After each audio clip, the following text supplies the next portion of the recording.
I think for me, it's pretty similar. I don't look at it as, I have a problem looking at it as fame. I don't, I feel like it's not fame. I feel like it's influence. That's the word I like to use. I feel like it's really just like being lucky enough to be put in a position where people are looking up to you for whatever reason it may be. And obviously that's an honor because it's like, wow, okay, all these eyes are on me. I must be doing something right. But then at the same time, it's all this pressure of like, I have to do everything right.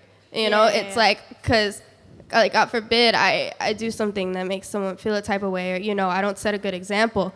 What am I doing? Like, you know, it's the biggest compliment in the world for someone to look up to you or be inspired by you. So the second that isn't there anymore, like, I couldn't imagine that. So that's one thing that really keeps me, like, I gotta, like, stay cool and not, like, be all weird about, like, people being like, oh, you're you. Like, yeah, you're you know, like whatever, you know, you just got to keep it cool. And I think a lot of it is, you know, perspective of people, and a lot of people understand it, some people don't, so you face challenges here and there with stuff. But at the end of the day, I think as long as you're staying authentic and genuine and you're not trying to put on a front over especially like social media and, you know, like interacting with people like this, as long as you're like genuine, there's not going to be a problem, you know? You're just keeping it real, so what's the big deal, you know?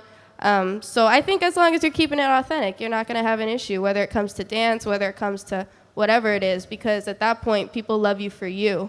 They're not worried about what your next move is, even though that scares all of us, and we all constantly think about what our next move is. Like, sometimes when we sit back and realize that people just love us as people, once we've gotten to this point, then it's like, oh, I can just be an artist, you know, and that's where it becomes like a blessing.